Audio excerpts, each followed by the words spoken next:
Better Life Media, America's leading source for life improvement, presents Les Brown. Step into your greatness.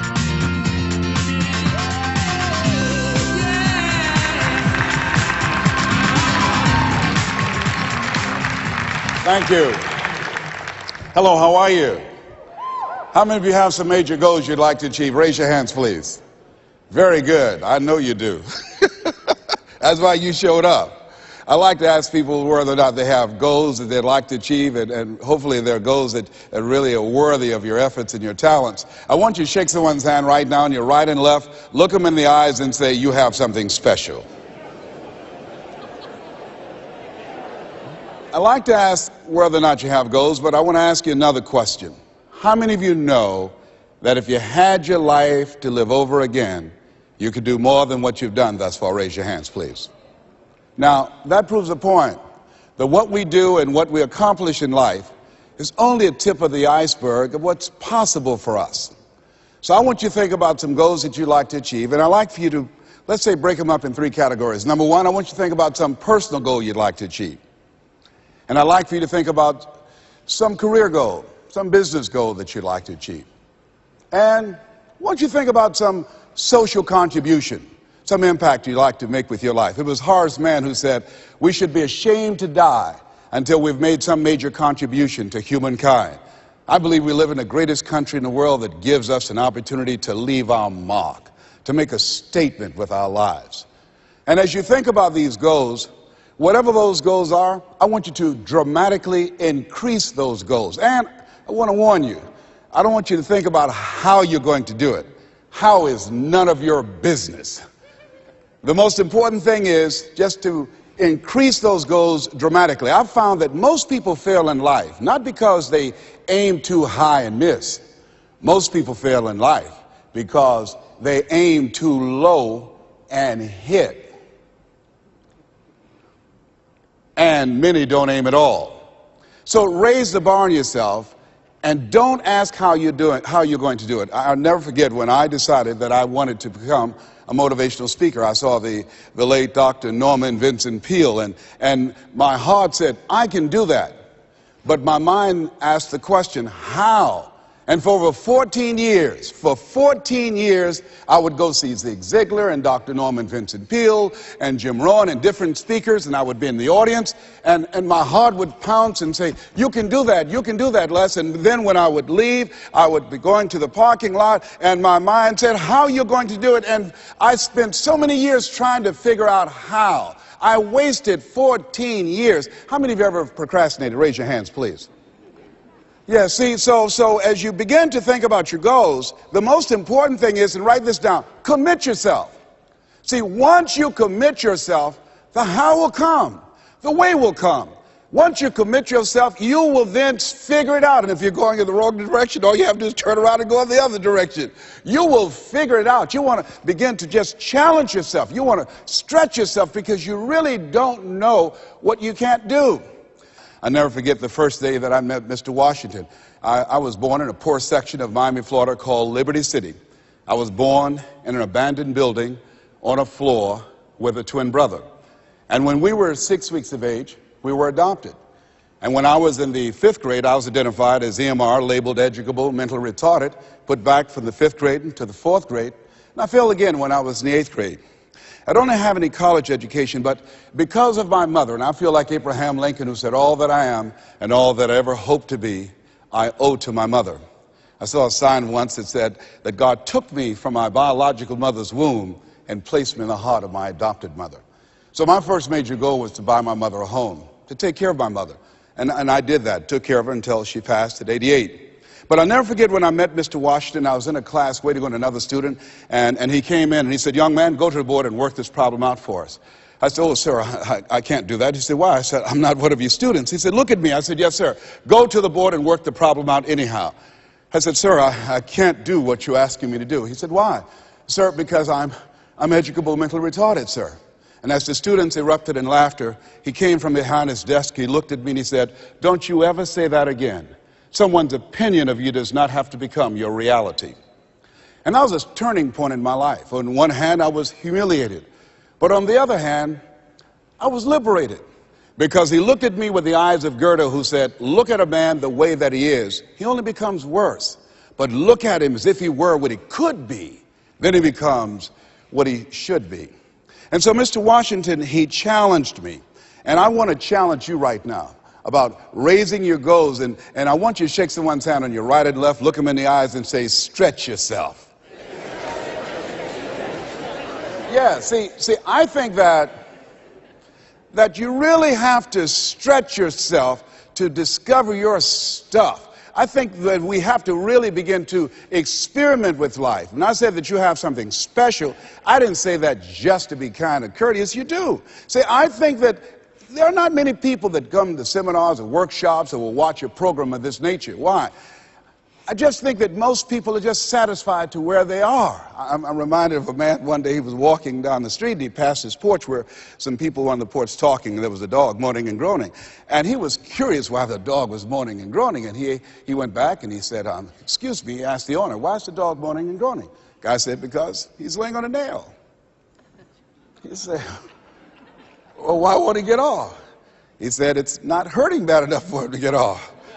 Just hurting bad enough to moan and groan. How many of you know people who should be here? Raise your hands, please. How many of you know people, all they do is moan and groan? Moan and groan. I'm not making enough money. Moan and groan. I'm unhappy with my job. 87% of people go to jobs that they hate. And in addition to that, you know, as we know that we have the dubious distinction in this country that on Monday morning the heart attack rate increases over 35%. On Monday morning between 6 o'clock and 9, people going to jobs that they hate. The heart said, didn't I tell you I didn't want to go? And attack them. Some of you don't want to go to work next Monday. So the thing is this. So you want to find out what resonates with you. What is it you really want to do? You want to experiment with life and find out what fits for you. You have something special.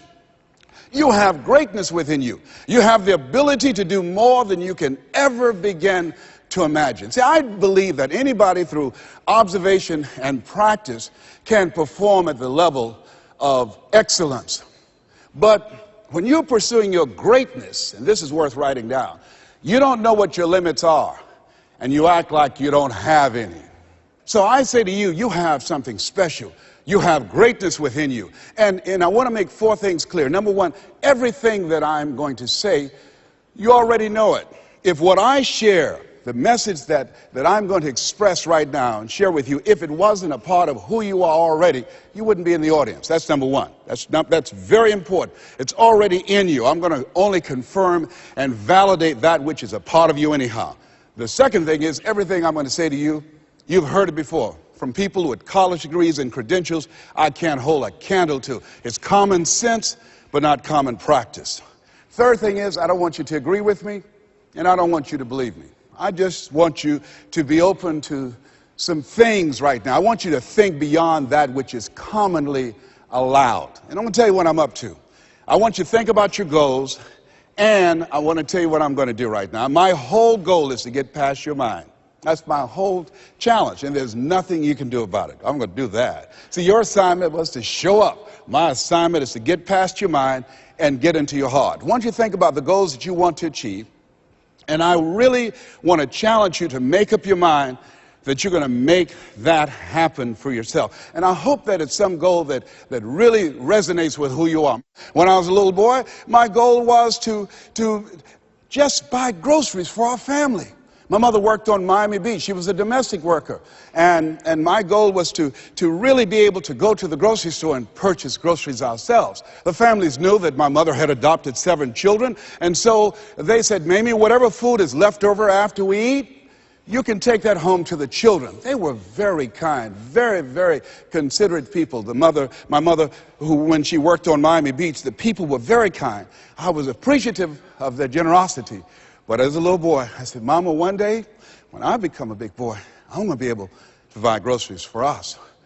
My goal as a little boy was to buy clothes for my brothers and sisters, We wore the hand-me-down clothes of the children that Mama babysat for when she went over in Miami Beach. And if the clothes were too small, she would let them out. And if they were too large, Mama could sew and take them up. And I'll never forget David Sidursky. His father was very wealthy. Mama worked for him, but David was my buddy. And so his father gave him 2 gifts for his birthday. Gave him a brand new boat, but he also gave him some motivational tapes. Earl Nightingale, I'll never forget. So he said, David, man, let me tell you something. When I die, you're going to get everything. I want you to listen to these tapes. And when his father left the room, David threw those tapes in the wastebasket. I said, David, can I have those tapes? He said, yes. I said, man, your father said, if you listen to these, you can get more and do more than what he's done. He said, hey, look, I'm going to get everything anyhow. Go ahead, take them. I told my children, I'm not leaving them anything. You know, if I had a quarter and thought I was going to die, I'll swallow it.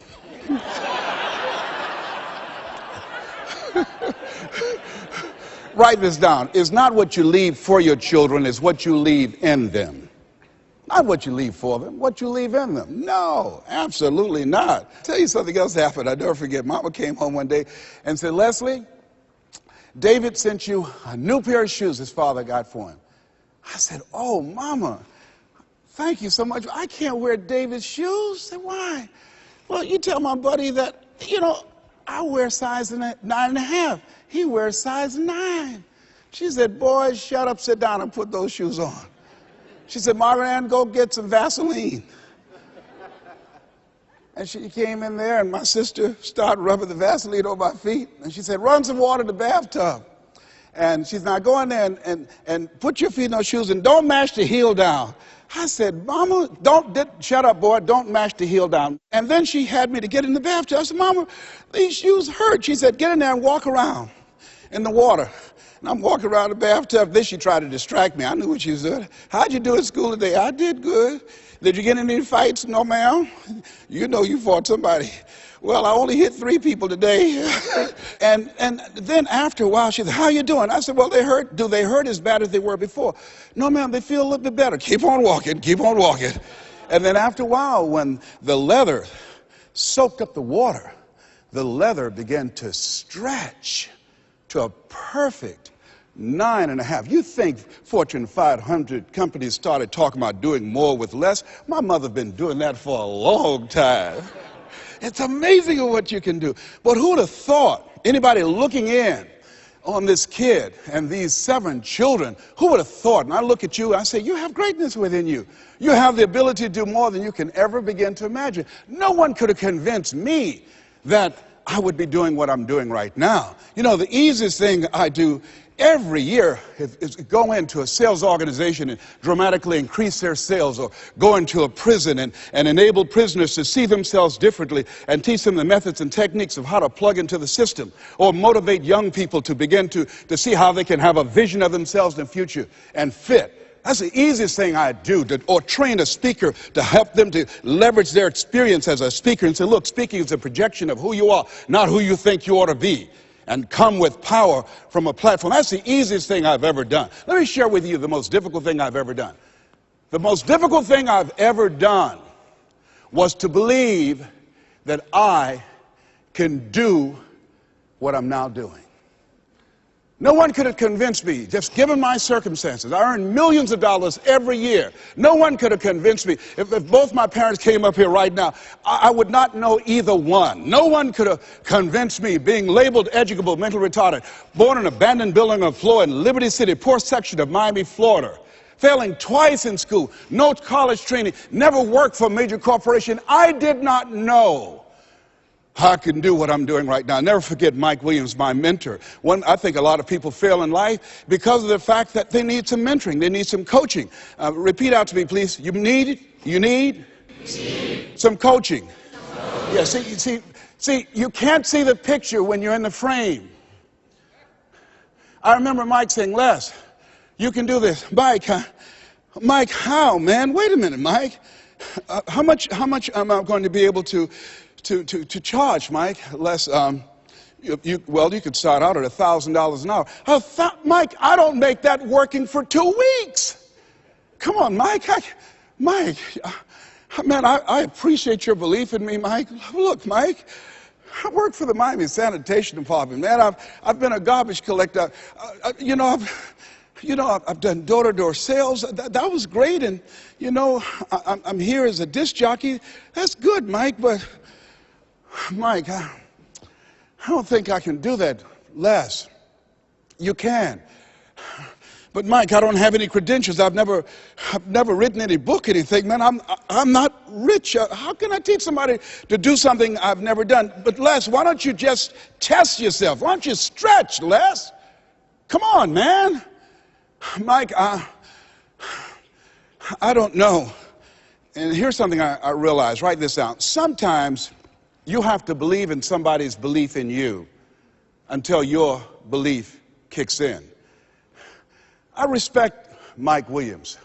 Here, this young man, he saw something in me that I didn't see it, and strong analytical mind, and I looked at him. I always respected his thinking, and he looked at me and he made me feel special, and I said, okay, Mike. And I just kept holding on to what Mike said to me. I just kept holding on to what Mr. Washington said to me. I kept holding on to my mother saying, you're special, Leslie, when they said you're educable, mentally retarded. Mama didn't know what that meant. She only had a third-grade education. So she said, he'll be all right, honey, a hard head make a soft behind. He'll be fine.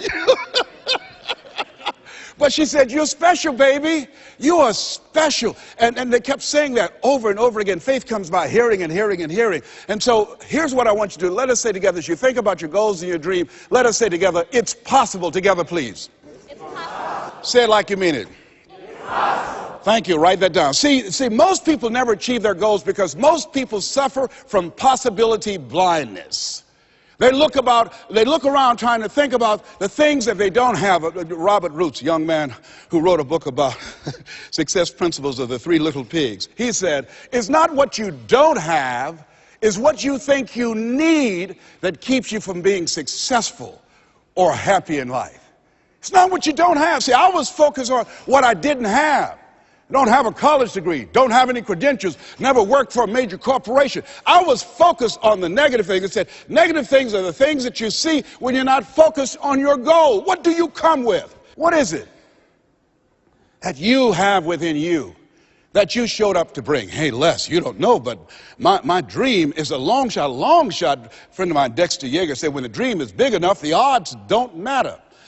I'm reminded of a great man when I was reading Time magazine talking about some of the great minds of the last century. They didn't mention his name, Dr. Howard Thurman, one of the mentors of Dr. Martin Luther King Jr., and also an advisor to Mahatma Gandhi and Albert Schweitzer. And he said, the ideal situation for a man or woman to die is to have family members standing around their bed praying with them as they cross over. But imagine, if you will, being on your deathbed and standing around your bed, the dreams given to you by life, the ideas that you never acted on, the talents, the gifts, the abilities that you never used. And there they are, standing around your bed, looking at you with large, angry eyes, saying, we came to you, and only you could have given us life. And now we must die with you forever. And the question is, if you died this very moment, what will die with you? What dreams? What ideas? What talents? What leadership potential? What greatness that you showed up to bring? That you allowed fear or procrastination to hold you back? Perhaps that's why Henry David Thoreau wrote the words, oh God, to reach the point of death, only to realize that you've never lived, only to realize that you've never scraped the surface of your potential. Repeat out to me, please, with power, feeling, and conviction. I refuse to die an unlived life. Yes, shake someone's hand on your right and left and say, live your dream. Yeah, I think we should all resolve. I refuse to die an unlived life. Don't worry about the odds. You survived 1 out of 40 million sperms. You will never have those odds again. You beat those odds, you can win anything. here's something else stops most people. You know what it is? Failure. Let us say together, I will fail my way to success. Yes, write that down. I will fail my way to success. See, 8 out of 10 millionaires have been financially bankrupt. 85% of people allow their fear of failure to outweigh their desire to succeed. And I believe that the reason that most people go so far in life and stop, Maya Angelou said it best. She wrote a poem. She said that most people go so far in life and then they park. They pull off the highway of life, especially when they get some hits, especially when they've been rejected, especially if they have an illness, especially if they lose something. They park. And I take it further. They don't even turn on their emergency lights. It's not because that they are broken down. They don't want anybody to stop and say, hey, look here, I've got some jumping cables in my trunk. You need a jump? Hey, look here, there's a service station ahead about 3 or 4 miles. I have a can. I can take you up there and get some gasoline. Oh, no, I'm just fine. I had a talk show once, and highest rated, fastest canceled talk show in the history of television. Well, at least I had one. And I was excited. You know, when the time I came into television years ago, television was based upon conflict and controversy. So I said, I want a solution-oriented talk show. First concept of that kind. High ratings. And the syndicators say, you just got lucky. Come on, let's do these other type of shows. You can be a Jerry Springer. Oh, no, that's not why I came here. No, I believe that we live in the greatest country in the world where we should hold ourselves to certain standards. I'm not going to come here and sell out on who I am. I'm not going to compromise. I'm not going to lower my standards for you. No, that's not why I showed up. And so they fired me. Security walked him out. I said, I can walk by myself. But let me tell you what happened. I took a hit, and I parked. It wasn't that I didn't have the ability to do more. My concept was good. But what happened when I took the hit, when they canceled the show, I canceled myself. When they said the show is going to be taken off television, it won't work, I told myself, Les, you can't succeed in television. And I parked. You know what I did? I went back to my comfort zone. As a motivational speaker, at least I'm doing better than most people. That's nothing to compare yourself to worse that other people are doing and then make yourself feel better. No, I parked. I didn't have my emergency lights on. I didn't want to show up on the radar. I parked. You know how long I parked? I parked for 10 years. Do you hear me? Now, unlike Regis Philbin, when his shows were canceled, he kept going. He kept going. He kept going. And he got other shows. I bet you somebody gave him a push. Somebody said, hey, you need a lift? I didn't even make that an option for me. I got off the highway, I went back to my comfort zone, and I parked. The show failed, and I identified myself as a failure. And guess something happened. One day, just flipping the channels, looking at PBS, and saw Wayne Dyer, my friend Wayne Dyer. And boy, I said, Wayne, we're both in our 60s. Wayne is still doing it. Wow, the little hair he has, it's gray, he's still there. I said, hey, I've got some more stuff in me. I've got another PBS special in me. I've got some other ideas. You know, Oprah and Phil, they're doing my stuff. Maybe I need to come back out here. And I went back and started calling PBS and different people. They said, Les, what happened to you? I said, well, I didn't know whether or not anybody would be interested in me because the show was canceled. No, you had some good ideas. And when they said, yeah, we would love to do a show with you, I said, you would? They said, yes. And when I went into the studio, and people that worked with 10 years ago, they were still there. And I said, guys, you know, do you guys still have it? They said, we have it. Do you have it? I said, I think so. You know. And I did the show, and I wasn't as good as I was 10 years ago because I was off the highway. I'd gotten off the highway of life. I'd been parked for so long, it's taken me some time to get my strength back, to find my power, to get my confidence back. But at least I'm back out there in the game, determined to dry empty.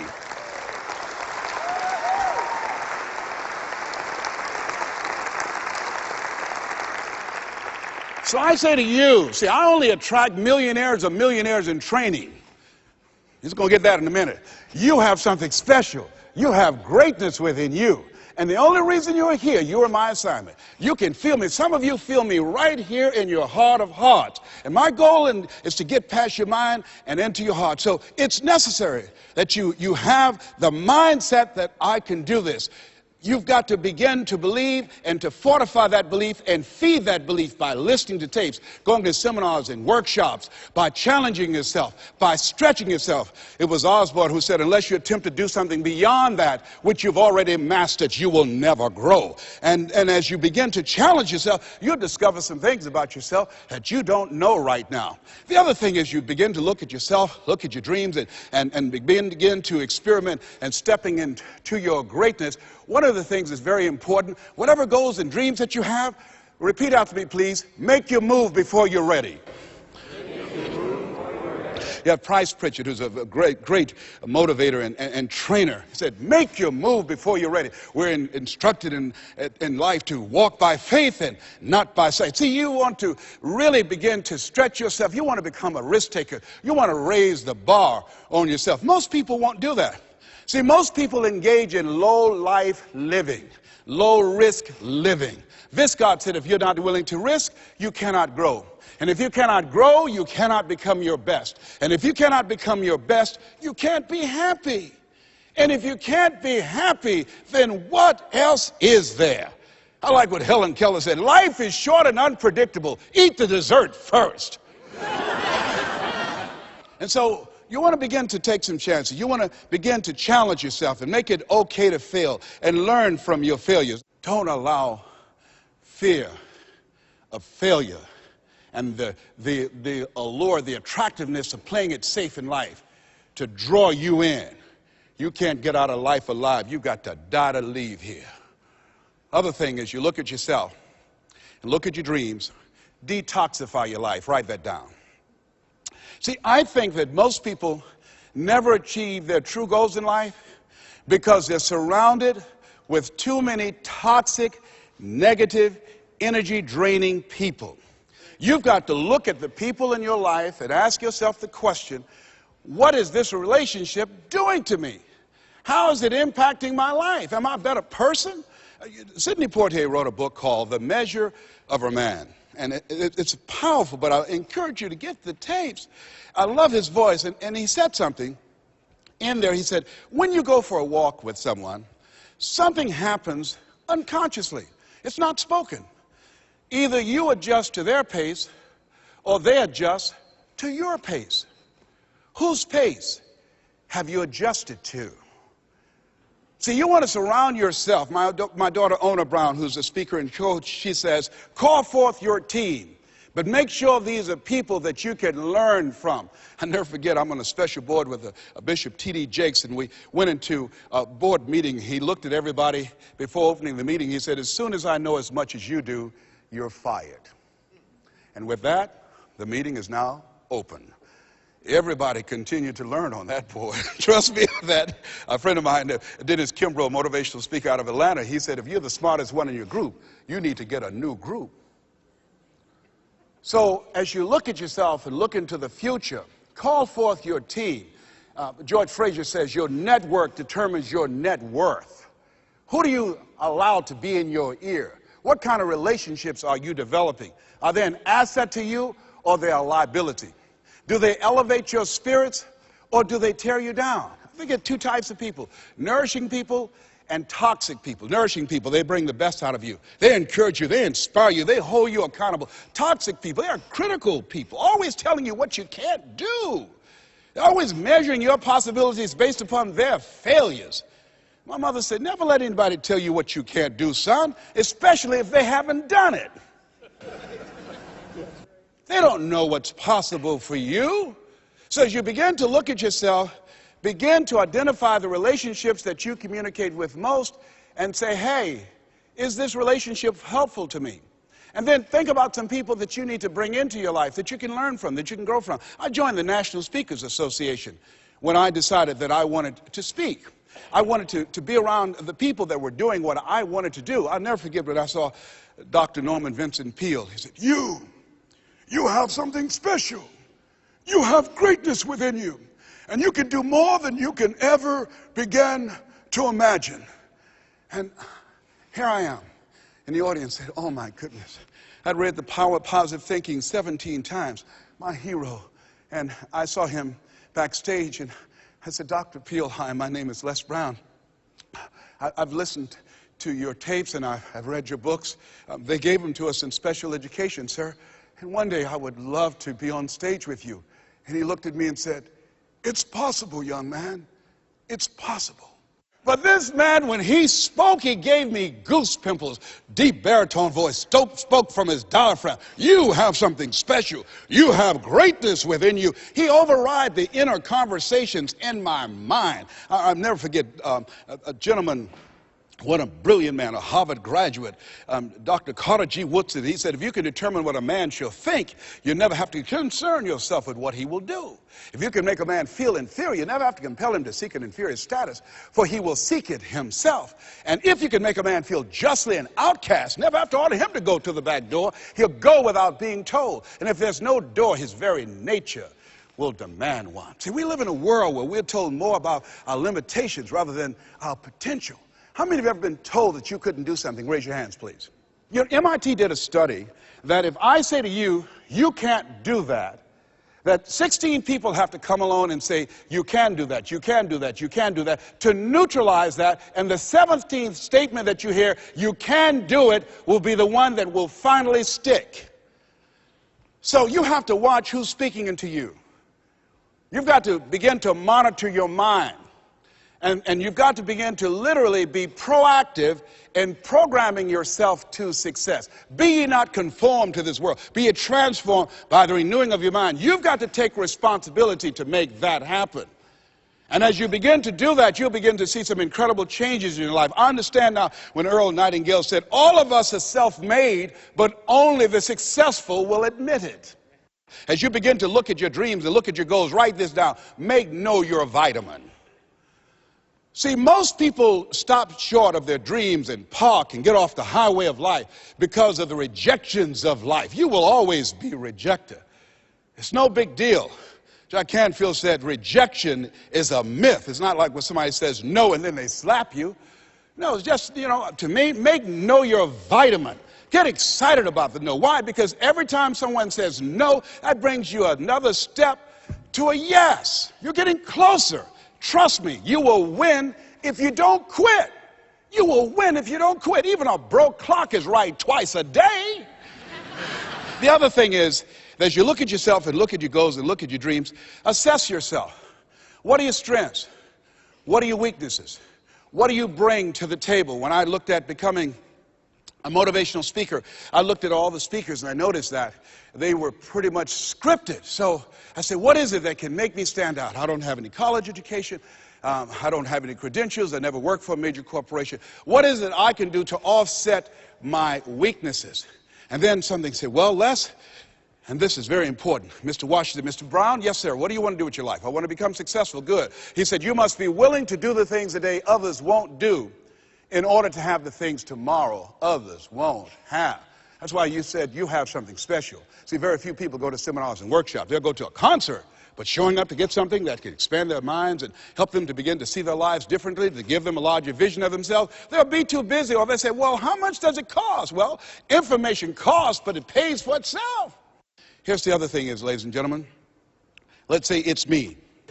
Yeah, see, it's possible you can live your dream. It's necessary that you have the mindset that I'm going to do this. But you've got to take ownership. You've got to decide, hey, I'm going to do this. You've got to take responsibility for your life. George Bernard Shaw said, the people that make it in this life, they look around for the circumstances that they want, and if they can't find them, they create them. You've got to decide, it's me. You've got to say, and say this with conviction, I expect to win. Yes, I think it's important that we say that. You know, if you ask most people, do you want to become successful? They will say yes. Took my oldest son for a walk, my namesake. You know, we always expect our children to do far more than what we do. Said, Calvin, he wants his own identity. He's Leslie Calvin Brown, Jr. I stopped him, looked him in the eyes, and said, do you want to be successful, son? He said, yes, sir, Dad. Very good. Let's walk, son. Walk further. Stopped him again. I said, Calvin, look me in the eye, son. Yes, sir, Dad. Do you expect to be successful, son? And he stood there and he looked at me and his eyes got glassy. And he said, let's walk. And the reason that he said, let's walk, because my son is very bright. Of all my children, he's perhaps the smartest one. But Calvin now, over 30, Calvin now, a single parent of 2 daughters, good father. Calvin now at this stage of his life, he's behind on his dreams. A lot of talent, a lot of abilities. Very conservative. One of those people, great mind, but he just hasn't developed that, things that we want our kids to have that, I want it.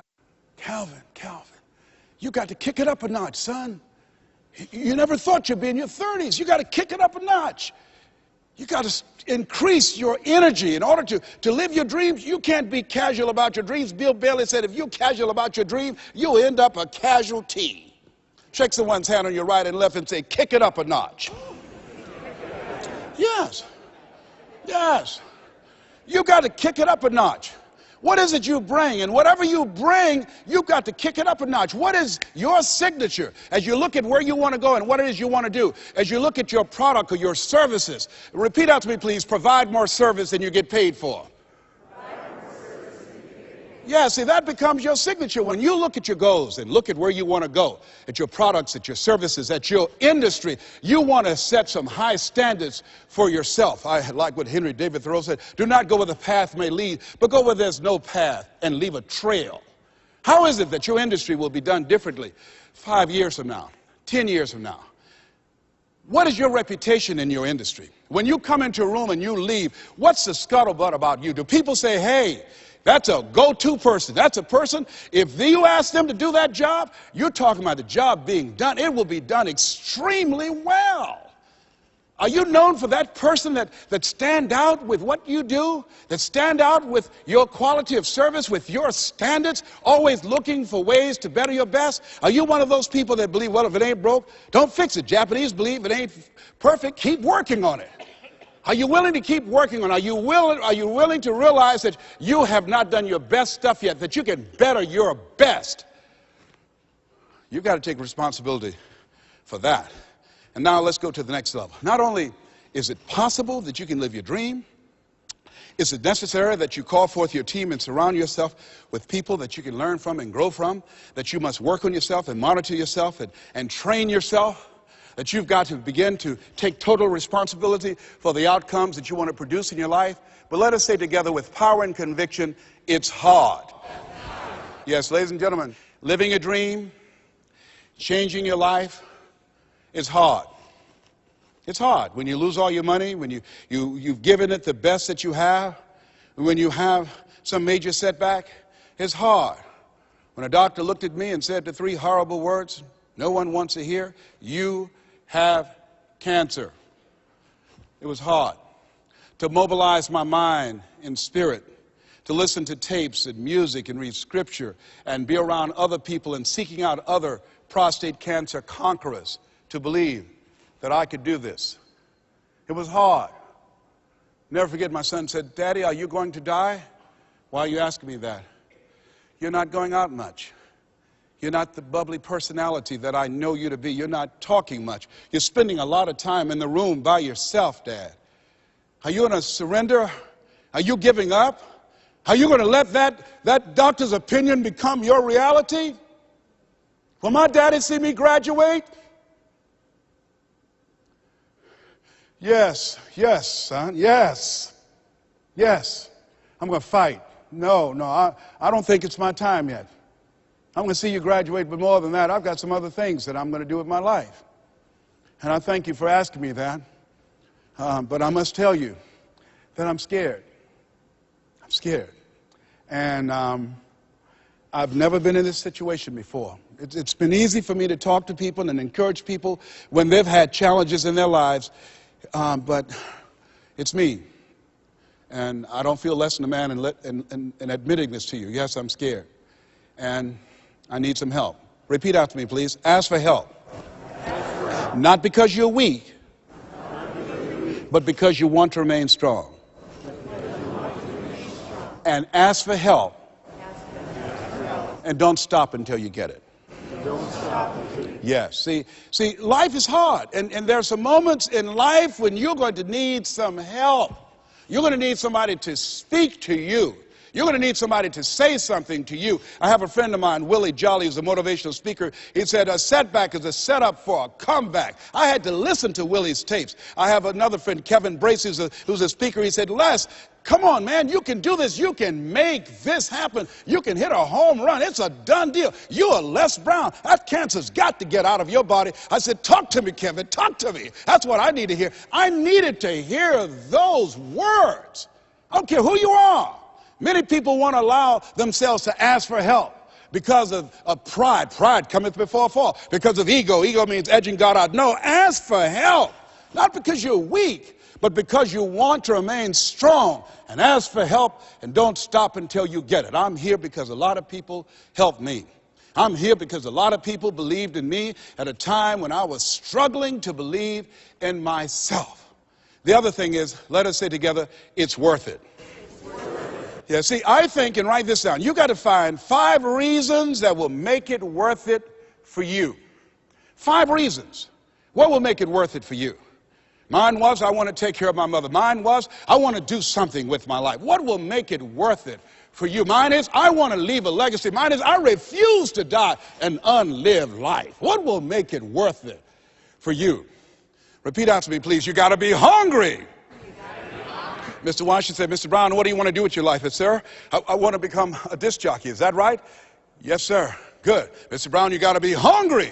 He said, I want you to listen to Paul Harvey. He's the world's greatest communicator. Always find a coach or mentor, someone that's doing what it is you want to do. Watch them. Listen to how he does the rest of the story. Listen to his voice. Mr. Brown, develop your mind and develop your communication skills, because once you open your mouth, young man, you tell the world who you are. And don't forget, Mr. Brown, you got to be hungry. Take the time to develop yourself. So I started training and working on myself. And then pretty soon I came to him. I said, sir, I've been working on myself. I've done the things that you told me to do. I listen to Earl Nightingale all the time and Zig, and I've been reading Dr. Norman Vincent Peale's book, and I'm ready. I practice every day 2 and 3 hours, sir. Is that right? Yes, sir. Very good, Mr. Brown. You got to be hungry. I said, why do you continue to say that? Sir, people that are hungry are unstoppable, Mr. Brown. People that are hungry, no excuse is acceptable. Go out and face the music, young man. And don't forget, stay hungry. And make Know Your Vitamin. I went to apply for a job on Miami Beach. Milton Butterball Smith was the program director. Hello, Mr. Butterball. How are you, sir? My name is Les Brown, sir. I like to be a disc jockey. He said, young man, you have any journalism in your background? No, sir, I don't. You have any experience in broadcasting? No, sir, I don't. He said, I'm sorry, we don't have any job for you. I went back and I told Mr. Washington. I was devastated. I said, Mr. Washington. They said, no, they wouldn't even allow me to audition for them, sir. Mr. Brown, don't take it personally. I told you, Know Your Vitamin. Most people are so negative, they have to say no 7 times before they say yes. Be unstoppable, Mr. Brown. You got to be hungry. Go back again. Yes, sir. Hello, Mr. Butterball. How are you, sir? My name is Les Brown, sir. I like to be a disc jockey. Young man, weren't you here yesterday? Yes, sir, I was. Didn't I tell you no yesterday? Yes, sir, you did. Then why are you back today? Well, sir, I didn't know whether or not somebody was laid off or somebody was fired, sir. Nobody was laid off or fired. Now get on out of here. I came back the next day. Hello, Mr. Butterball. How are you, sir? My name is Les Brown, sir. I like to be a disc jockey. I know what your name is. Weren't you here the last 2 days? Yes, sir, I was. Didn't I tell you no the last 2 days? Yes, sir, you did. Then why are you back today? Well, sir, I didn't know whether or not someone got sick or someone died, sir. No one got sick or died. No one was laid off or fired. Now, don't you come back here again. I came back the next day talking loud, looking happy like I see you for the first time. Hello, Mr. Butterball. How are you? He looked at me with rage. He said, go get me some coffee. I said, yes, sir.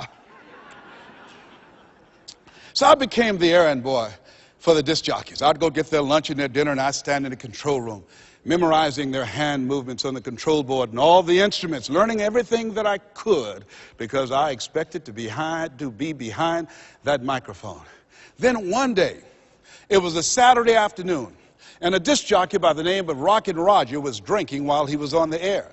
Rockin' Roger got so drunk he started slurring his words. He was about to fall off the chair. He obviously could not complete his program. And there I was, looking at him through the control room window.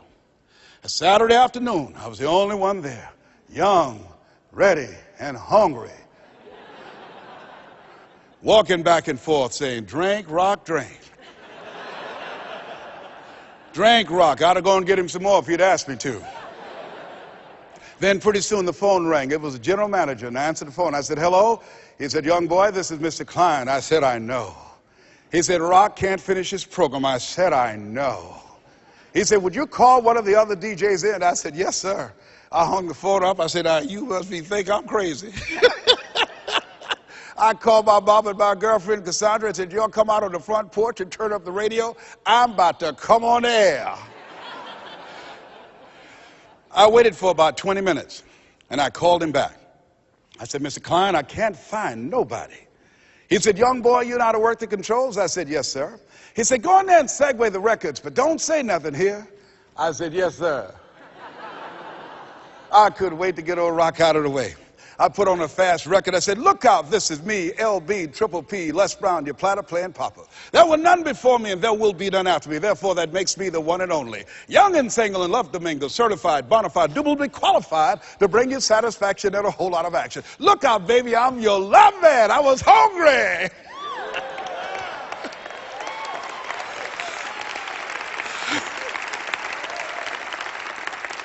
The people that want to step into their greatness are hungry. Shake someone's hand on your right and left and say, "You got to be hungry." What is your legacy? What will your statement be? Resolve every day, read it every day. I refuse to die an unlived life. I like to leave this with you that Mama used to love to hear me say. She said, "Boy, say that thing for me, and I dedicate this to you, to the greatness that's within you, because it's there." And it says simply this: if you want a thing bad enough to go out and fight for it, to work day and night for it, to give up your time, your peace, and sleep for it. If all that you dream and scheme is about it, and life seems useless and worthless without it, and if you gladly sweat for it and fret for it and plan for it, and lose all your terror of the opposition for it, and if you simply go after that thing that you want with all of your capacity, strength and sagacity, faith, hope, and confidence, and stern pertinacity, if neither cold poverty, famine, shall sickness or pain of body and brain can keep you away from the thing that you want, if dogged and grim you besiege and beset it, with the help of God you'll get it. This has been Mrs. Mamie Brown's Baby Boy. God bless you and God bless America. You have greatness in you.